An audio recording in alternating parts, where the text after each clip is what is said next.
Crucifixion is the one we all know, but we forget what it was for. It wasn't just death. It was a punishment of pure terror and humiliation, reserved for slaves, pirates, and enemies of the state. Roman citizens were almost never crucified. It was considered too shameful, a death for non-people.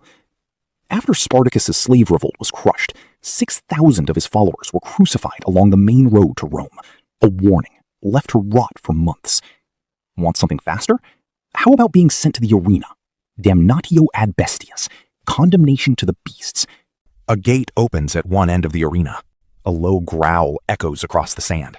A hungry lion, starved for days, pads into the light. The crowd roars. There was no escape. This was a death sentence, delivered as a spectator sport. In early Rome, there was also the Tarpeian Rock, a cliff inside the city itself. Traitors and murderers were simply brought to the top and thrown off. A messy, public, and deeply dishonorable end. These weren't just punishments. They were messages, designed to keep the social order in place through pure fear. But for one crime, the Romans invented a punishment so bizarre, so specific, it stands alone.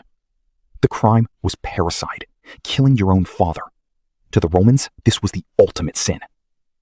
The punishment was poena culae, the penalty of the sack. First, the condemned was whipped with blood-red rods. Then, he was sewn into a heavy leather sack,